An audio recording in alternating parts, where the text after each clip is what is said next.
এটা হচ্ছে north south ইউনিভার্সিটির যে ট্রাস্টি বোর্ডটা ছিল, সেই ট্রাস্টি বোর্ডটা অন্যায়ভাবে এবং তাদের বিরুদ্ধে রাষ্ট্রদ্রোহিতা এবং জঙ্গিবাদের একটা অ্যালিগেশন এনে এই বোর্ডটাকে তাদেরকে এক্সক্লুড করে দেওয়া হয়েছিল। যারা লাইফ মেম্বার ছিল, যাদেরকে ওখানে তাদেরকে বলা আছে যে আর্টিকেলস অফ অ্যাসোসিয়েশন অনুযায়ী যারা লাইফ মেম্বার তারা থাকবে, তাদেরকে পলিটিক্যালি মোটিভেটেড হয়ে ম্যালাফাইডলি এই বোর্ডটাকে তাদেরকে এক্সক্লুড করে দেওয়া হয়েছে। আজকে আমরা একটা রিট ফাইল করেছি, সেই রিটের শুনানি অন্তে এখানে রুল অ্যান্ড স্টে হয়েছে। স্টে হয়ে এই বোর্ডটা এখন স্টে হয়ে গেলে তাতে করে হচ্ছে যে আগের যে বোর্ডটা আছে সেটা আবার রিভাইভ করলো।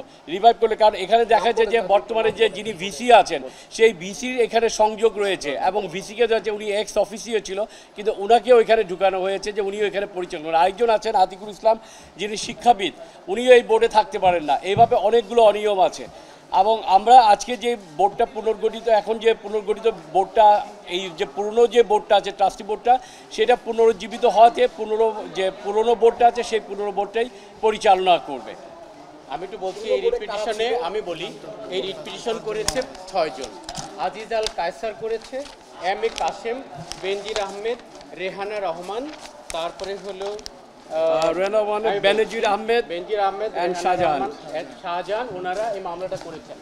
ওনারা বেসিক্যালি এই নর্থ সাউথ ইউনিভার্সিটির ফাউন্ডার, লাইফ মেম্বার, তারা প্রথম থেকেই আছেন। ওনারাই ইউনিভার্সিটি প্রতিষ্ঠা করে বাংলাদেশের এবং বিশ্বে বাংলাদেশের 3rd বেস্ট ইউনিভার্সিটি এবং বাংলাদেশের বেস্ট প্রাইভেট ইউনিভার্সিটি করেছেন।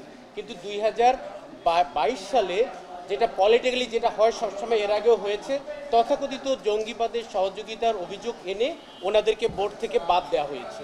তারপরে ওনারা এসে এখন সময় যেহেতু হয়েছে, এখন নতুন সময় এসছে, সঠিক সময় এসছে, ওনারা এসে এখন মামলা করে হাইকোর্ট ডিভিশন সন্তুষ্ট হয়ে যে 2022 সালে যে বোর্ডটা করেছিল সেই বোর্ডের কার্যকারিতা স্থগিত করে দিয়েছে। কনসিকুয়েন্টলি আগের বোর্ডটা দাঁড়াবে এবং বর্তমান ভিসির বিরুদ্ধেও এই যে গত যে বৈষম্য বিরোধী ছাত্র যে আন্দোলন হয়েছিল সেই আন্দোলনে অসহযোগিতার অভিযোগ রয়েছে। উনি ইউনিভার্সিটির গেট বন্ধ করে দিয়েছিলেন বলে অভিযোগ রয়েছে এবং ইউনিভার্সিটিতে এখনও আন্দোলন চলছে।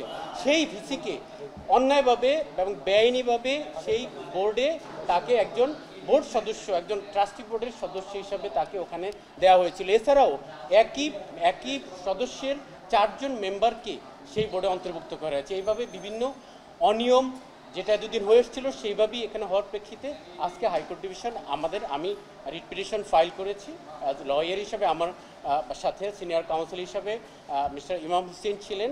একসাথে আমরা মুভ করার প্রেক্ষিতে হাইকোর্ট ডিভিশন সন্তুষ্ট হয়ে সেই বোর্ডের কার্যকারিতা স্থগিত করেছি।